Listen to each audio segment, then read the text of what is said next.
Eto ba yung delikadong sinasabi mo? Ano sabi ni Mr. Halit? Nagpaalam siya. Totoo ba? Oh, pinuntahan ka niya sa bahay ng 10 oras ng gabi para lang magpaalam? Ang hirap ata paniwalaan nun. Ano nang mangyayari ngayon? Hindi pa tapos. Ano pa? Gusto kong magtaka siya kung bakit ako umalis.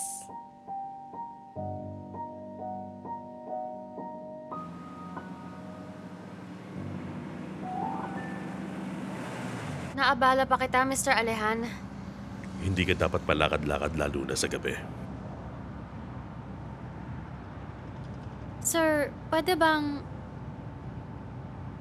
Pwede bang huwag ka nang magalit kay Eda?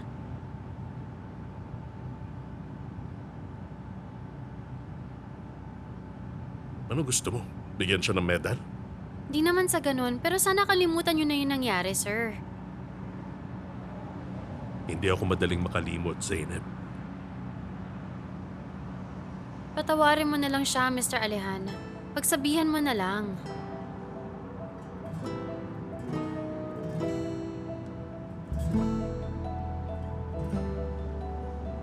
Subukan natin. Ano yon? Wala ka nang papagalitan? Pag hindi ka tumigil, Ay, hindi! Sige, titigil na. Tama na. Tama na. bakit?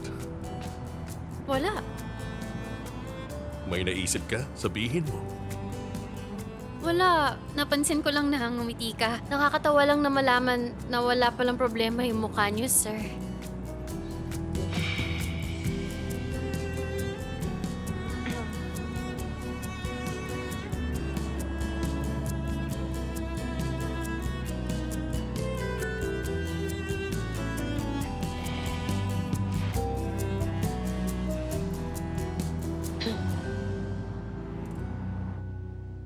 Kailangan nang magtaka ni Mr. Halit. Iniisip kong mag-text sa kanya. Pero dapat akong mag-ingat. Dapat hindi ako sumobra. Siguro, hayaan ko na lang na malaman niya.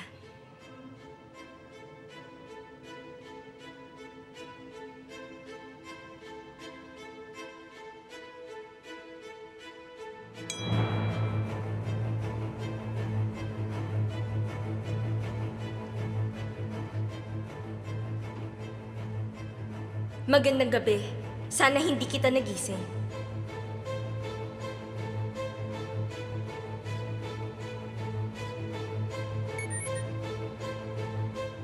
Hindi, gising pa ako.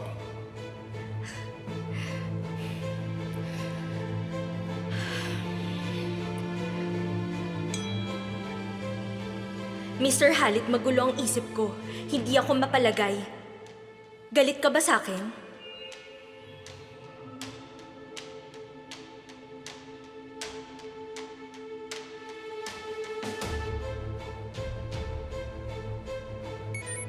Hindi ako galit, Yildiz. Pero gusto ko talaga malaman kung bakit ka umalis.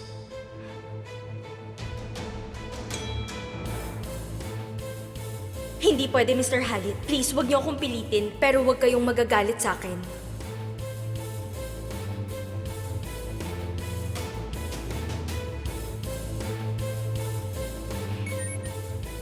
Good night sa'yo. Kung may gusto kang sabihin, i-text mo lang ako.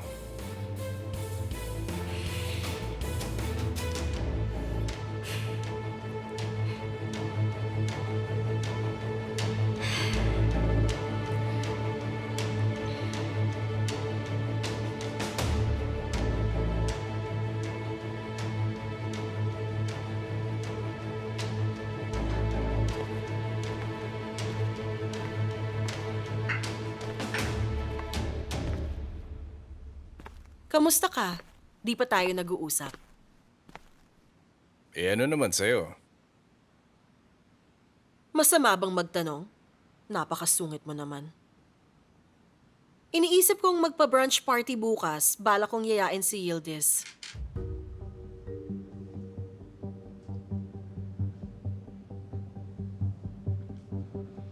Hindi pwede.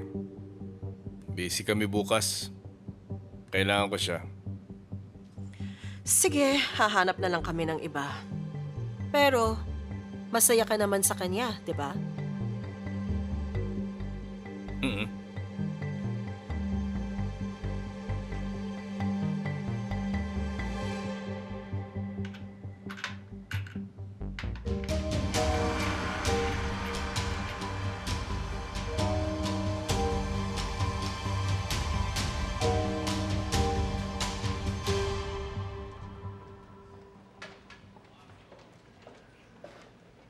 Eda, ano yan?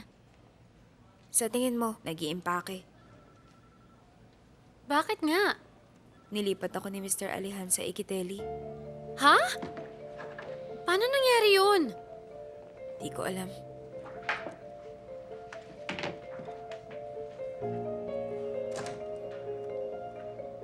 Mr. Alehan, bakit mo nilipat si Eda? Hindi ka man lang kumatok, Zeynep. Pasensya na po. Nilipat ko sa Ikiteli si Eda dahil doon na siya magtatrabaho simula ngayon. Ayos lang ho ba yun sa inyo? Pero bakit nga? Anong bakit, Zeynep? Pero ang sabi mo... Sinabi ko? Sinabi ko? Wala akong sinabi. Naisip ko lang naman yun eh. Naisip kong sisantihin siya pero nilipat ko na lang siya sa iba. Masyado nga akong mabait eh. Pero wala naman siyang kasalanan, sir. Ang mali niya nakinig siya sa'yo. Alam ni Eda na batas ang salita ko dito sa opisina. At isa pa, kailangan niyo akong sundin. Kita mo anong ginawa mo? Hindi ko na alam. Makinig ka sa akin. Ngayon na wala na si Eda, ikaw na ang gagawa ng trabaho niya. Kausapin mo ang HR, okay? Dapat may kapalit na siya pagkatapos lamang ng 2 araw. Ikaw ang magi-interview. Sige po. Lumabas ka na.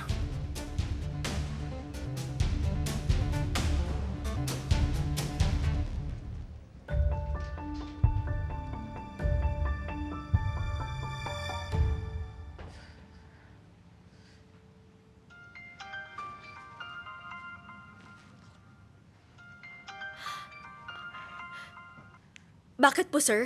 Gusto kitang makausap. In 2 minutes, andyan na ako.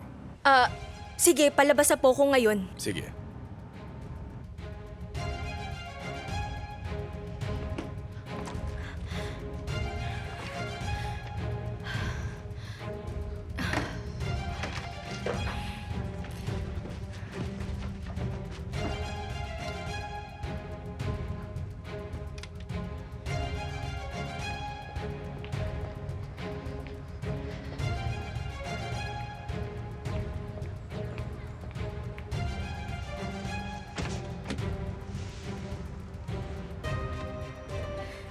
Merhaba, Mr. Halit. Meron ba? Mr. Halit, Ayos naman. Kumusta ka? okay naman. Yildiz, alam kong may problema. Bakit hindi mo sinabi kay Mrs. Ender na aalis ka na? Mr. Halit, huwag niyo pong sabihin kay Mrs. Ender to, please. Anong nangyayari? Sige, sabihin mo na. Pero hindi ko po talaga kaya. Huwag niyo akong pilitin. Aalis na ako. Hindi. Hindi ka aalis hanggat hindi mo sinasabi.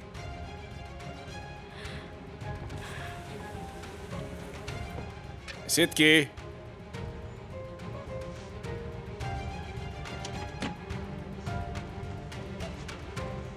Sa batche ko tayo.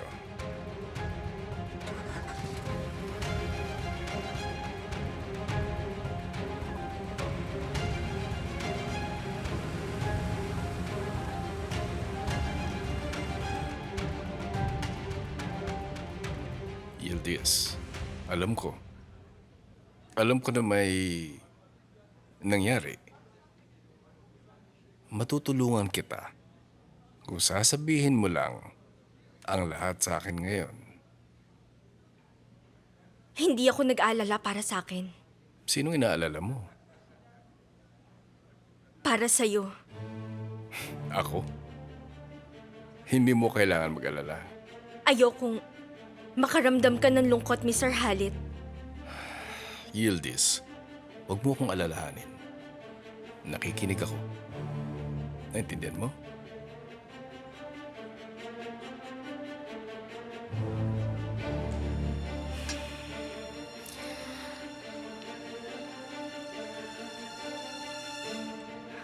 Si Mrs. Ender. Mm-mm. Inalok niya akong magtrabaho para pagsilbihan kayo. Tinanggap ko dahil akala ko mas malaki ang kikitain ko pero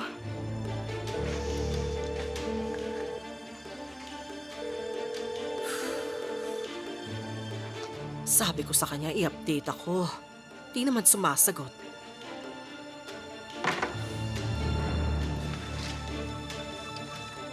Wala na akong masuot. Ano ba naman yan? Nakakaloka.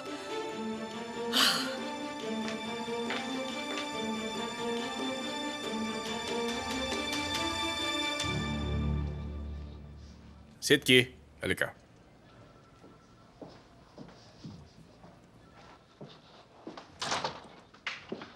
Isara mo yan.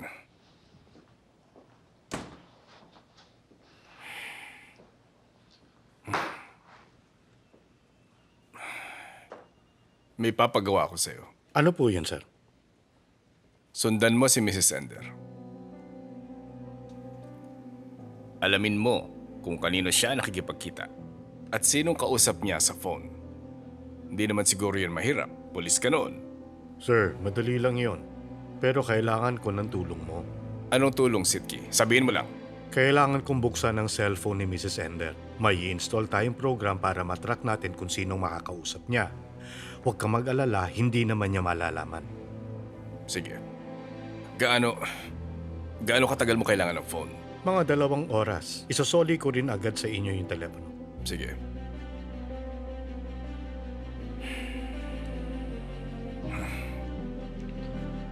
Sige. Magagawa ko ng paraan yan mamayang gabi.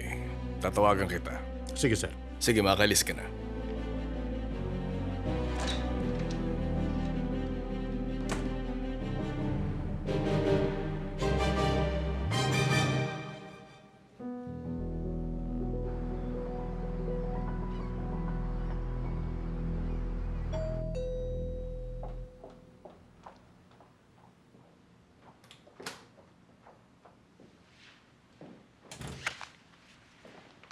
Welcome back, dear. Magbihis ka na, kakain na tayo. Kakain tayo sa labas. Lalabas tayo? Mhm. Pero ang dami kong pinaluto. Mag-ready ka na. Nakakaramdam na ako ng gutom. Sabihin mo rin si Erim.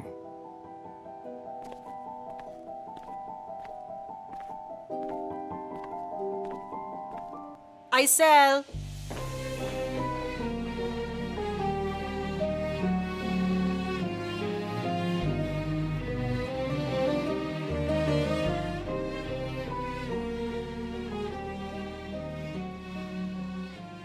Paalis na kami ngayon. Kulay pula ang phone ni Mrs. Ender. Nasa taas ng drawer yan sa misala. Ender? Erim? Tara na. Sige, baba. Tara na, anak. Erim, akin na yung phone mo. Bakit? Hindi mo yung gagamitin habang kumakain. Aisel, alis na Iwan kami. mo na ang phone mo. Pero ayoko. Dali na.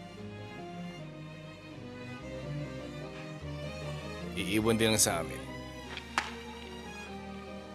Simula ngayon, hindi na to pwede pagkakain tayo. Halit, seryoso ka ba? Bakit ko iiwan ang phone ko? Magkasama naman tayo. May tatawag ba sa'yo? Wala naman. Pero baka may mangyaring aksidente o baka may tumawag sa atin. May phone ng driver. Kung may tatawag sa atin, tatawag sa kanya. Akin na. Ang weird. Ewan ko ba sa'yo?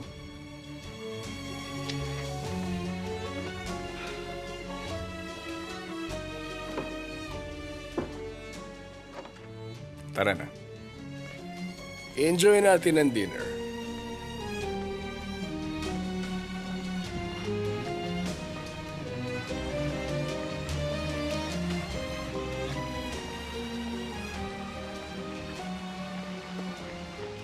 nasaan si Kuya Sitki? Bagong driver niyo, baba? Hindi Kuya Sidki, Erim. Mr. Sidki. Sumakay ka na. Day off niya ngayon.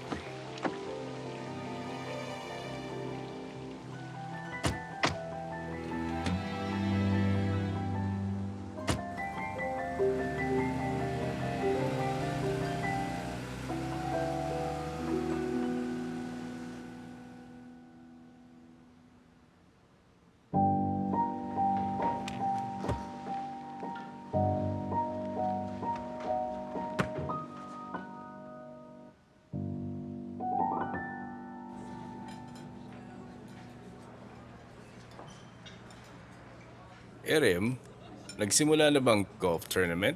Opo, Papa. 1 week yun. Ayos. Papanoorin kita sa Friday. Magugulat ka kung paano na siya maglaro ngayon. Ang ganda niya pumalo. Paano mo nalaman? Hindi ka naman nanonood.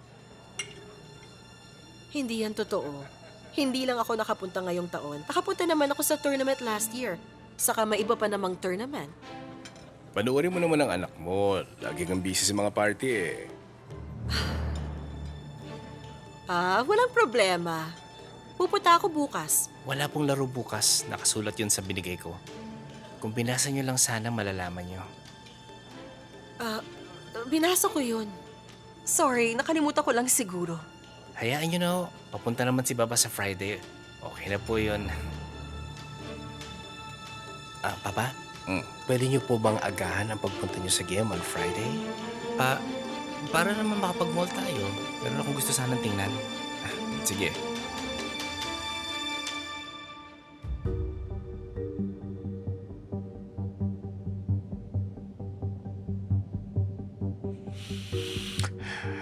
Ayan. Tapos na. Okay na? Okay na pare. Hindi niya malalaman ito, di ba? Hindi niya malalaman. Lahat ng text at tawag sa phone na yan ay makukuha mo rin. Ganon. Ayos ba yan ganyan sa'yo? Ayos no? Galing ko ano?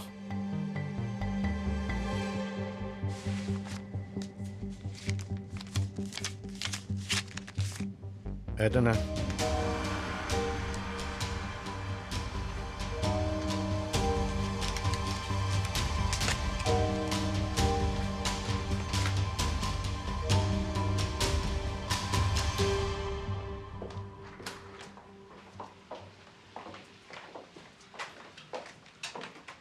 Hello, Aisel.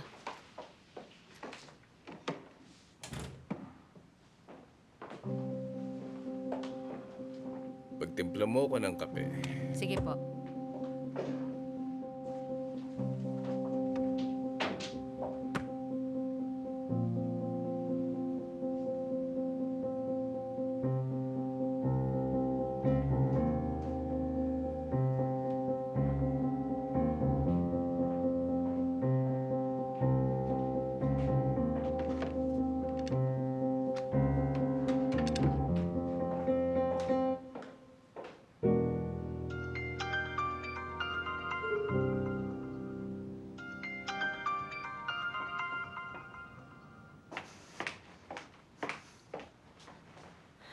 Yildiz, nasan ka? Kanina pa ako tumatawag. Sorry. Medyo masama ang pakiramdam ko. Pati mo sinasabi. Tatawag naman sana ako. Kailan pa? Simula ngayon, kahit busy ka, sasagutin mo palagi ang tawag ko sa kahit na anong oras. Lahat ng tawag ko, sasagutin mo. Pasensya na, di na mauulit. Dapat lang. Sabihin mo sa akin. Anong nangyari? May sinabi ba siyang importante sa'yo? Wala pa namang nangyayari, Mrs. Ender. Pambihira ka naman, Yildiz. Kinuha kita dahil maganda ka. At bata ka pa. Hindi mo ba kaya ang pinapagawa ko sa'yo? Oh my goodness. Alam mo, bilisan mo ng kumilos. Kung ako siguro, ang nasa kalagayan mo ngayon, napakasalan na niya ako. Kainis? Sinusunod naman kita, Mrs. Ender.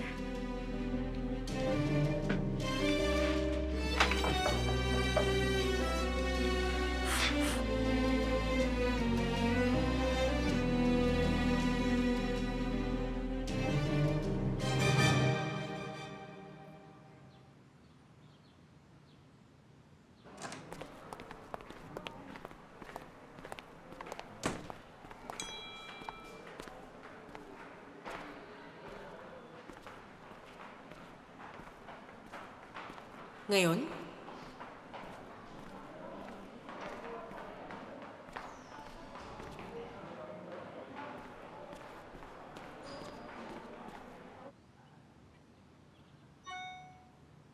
Maraming tao sa clinic. Sa bahay na lang. Sige.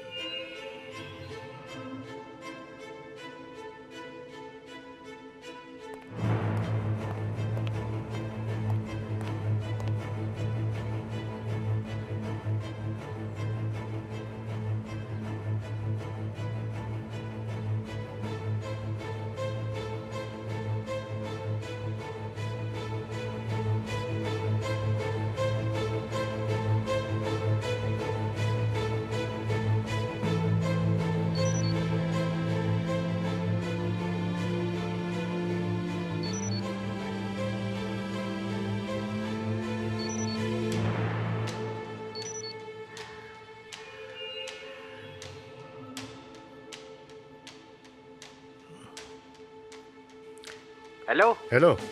Ismael, kumusta? Okay lang, ikaw? Okay lang din.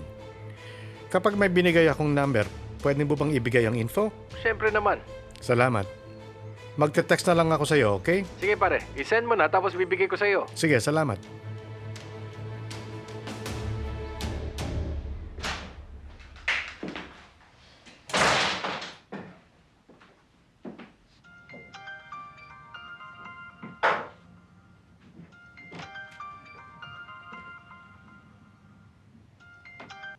Bakit, Mr. Halit?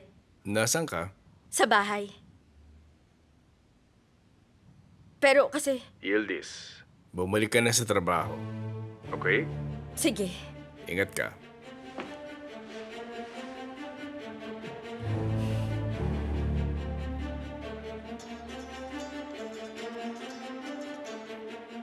Bakit, Ismael? Pare, nakaregister kay Sinan Saigen ang number na binigay mo. Wala naman siyang kaso. Maraming salamat, pare. Tawag ka lang.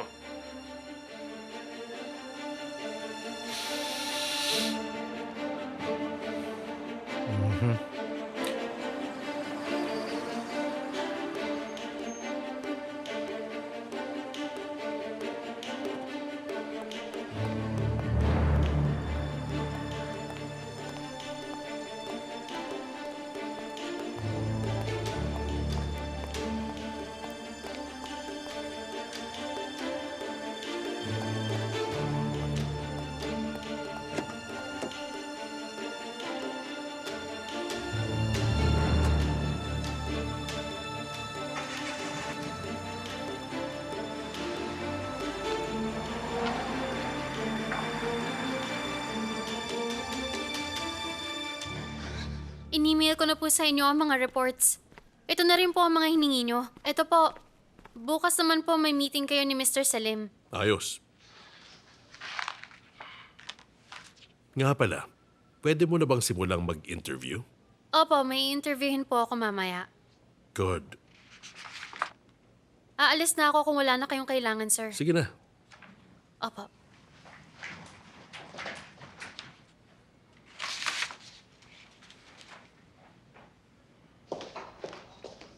Miss Zainab, hinihintay ka na ng mga aplikante. Ah, sige, interviewin na natin sila.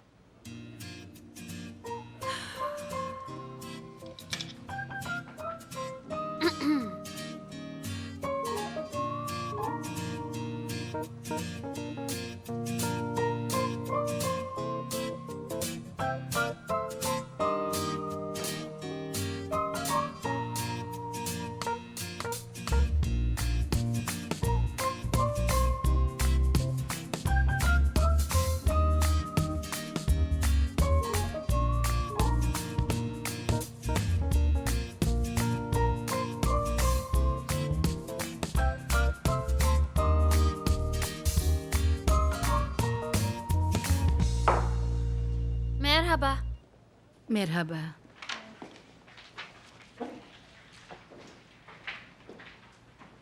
Merhaba, ako si Zainab.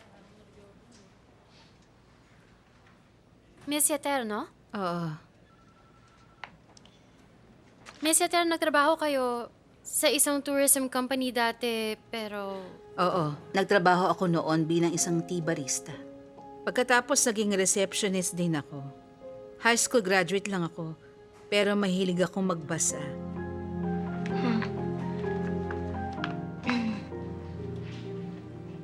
Biglaan ang pagkamatay ng asawa ko. At may kapansanan din ang anak ko. Kailangan ko siyang alagaan. Baka hindi niyo ko tanggapin dahil hindi ako nakapagtapos. Pero kahit ano kaya kong gawin. Kahit ano ipagawa niyo sa akin. Ayokong idamay pa kayo sa mga problema ko. Hindi po, ayos lang po yun. Minsan desperado lang. Maraming salamat po sa oras niyo. Excuse me, pwede ka bang magsimula ngayon? Seryoso ba? Oo naman.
Mr. Halit, kailangan natin mag-usap. Okay na to. Kukunin ko na. Ay, hindi. Akin na muna yan lahat. Gusto ni Mr. Alihan nakaayos kasi lahat eh. Ibang klase si Alihan. Ang hirap kasama sa trabaho. Alam ko. Mabait naman siya. Pero alam mo, sobrang perfectionist niya. Siguro matagal na kayong magkakilala. Kung high school pa magkakilala ang dalawang tao, kilalang kilala na nila ang isa't isa. Iisang eskwelahan lang kami. Kung ganun, magkababata pala kayo, no? Ganun na nga. Kaso lang, biglang nagkasakit ang baba ko. Nako, pasensya ka na. Sana okay lang siya. Namatay siya noong 2009. Ang hirap talaga nun. Condolence sa'yo. Okay lang. Pero, alam kong sakit sa ulo ng lahat ng tao na nandito ang boss natin na yan. Pero siya ang tumulong sa akin nung naubos ang ipon ko sa pagpapagamot sa baba ko nung may sakit siya. Kung hindi dahil sa kanya, di ko na alam. Iba siya. Sa totoo lang, ngayon lang ako nakakita ng ganon.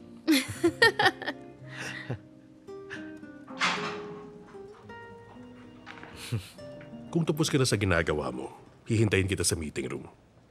Sige, boss.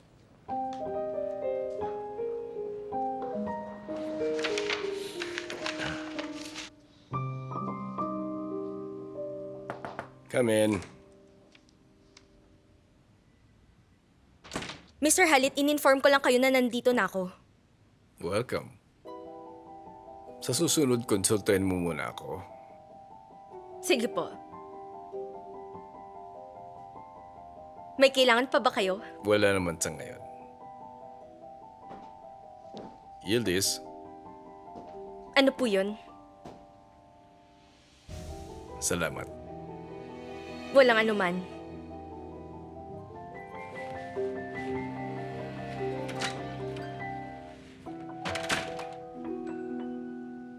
Mr. Murat, dahil nahuli ang delivery ng project, may sinabi kang walang kinalaman sa mga sinabi ko. Una yun. At alam mo, sa totoo lang, ang drawing na ito ay walang kwenta, parang drawing ng isang bata. Ganitong klase ba kayo magtrabaho? Tingnan nyo. Okay na ba talaga sa inyo yung ganitong klaseng drawing, ha? Mr. Elian, tama ka, pero... Hindi pa ako tapos. Hindi na nga maganda ang trabaho mo. Pinadeliver mo pa to sa ibang tao at bigla kang nagbakasyon. Oh, ano yun? 2 araw kang hindi matawagan. Kahit man lang follow-up, wala. Kahit isa lang. Ikaw nagre-relax ka lang. Milyon ang linagay ko sa negosyong ito. Naiintindihan niyo ba? Siguradong maaayos din to. Agad-agad. Kasi dapat kahapon pa natin to ginawa. Pero nagpapatan ka pa kahapon.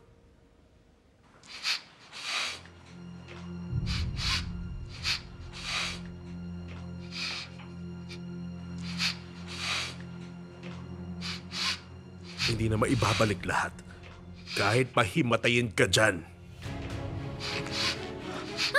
Ambulansya! Dali! Mr. Murat, tumawag ka na? Kailangan namin ng ambulansya. Luwagan mo. Mr. Murat? Mr. Murat?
Zainab, di ka pa pala umaalis?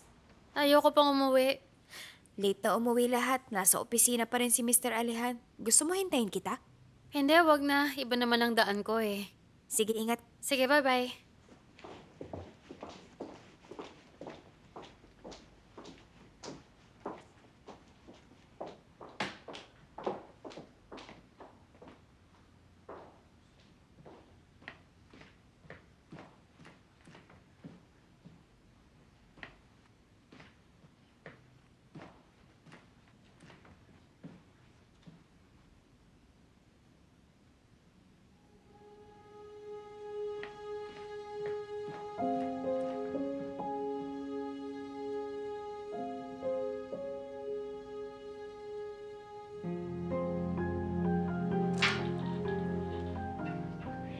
Pwedeng pumasok?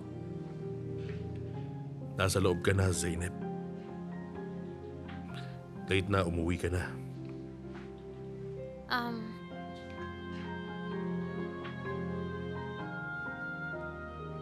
Gusto lang kitang kamustahin bago ako umalis. Kung mabigat ba ang loob mo, nagsisisi ka ba o nagigilty ka sa mga nangyari kanina? Okay lang naman ako, Zeynep.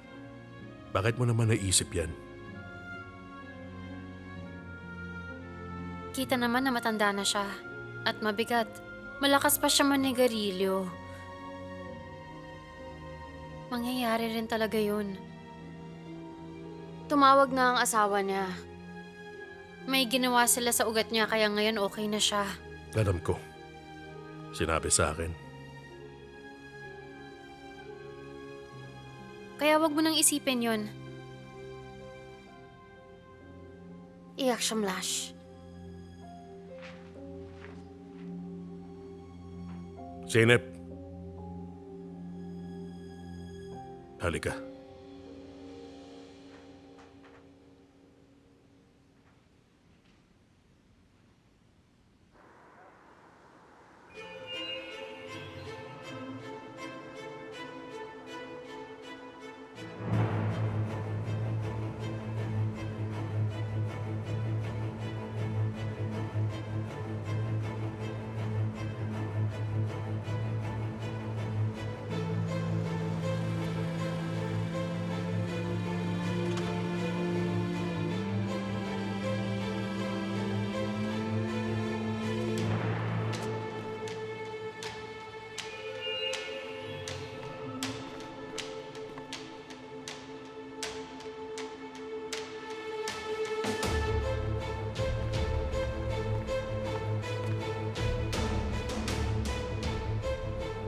Tara na.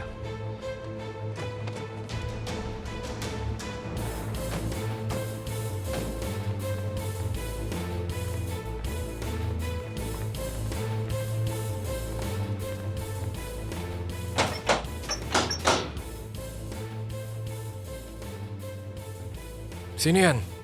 Delivery, mga documents. Ganitong oras?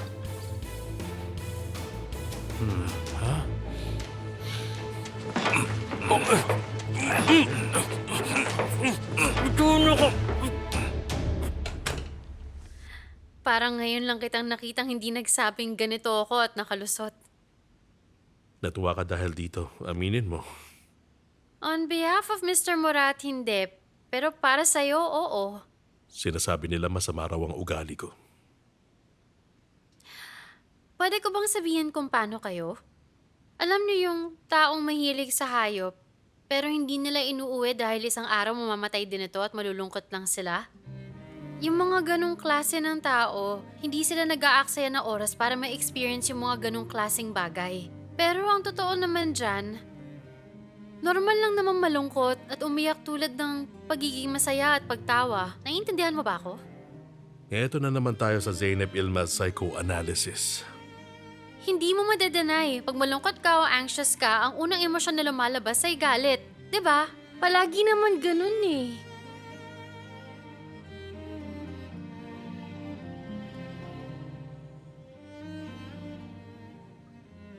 Nahihirapan ka na ba? Kung sa scale ng 1 to 10, tingin ko nandun ako sa mga 18. Di naman siguro. Dapat nga 20 pero 18 na lang dahil mabait ka naman sa akin eh.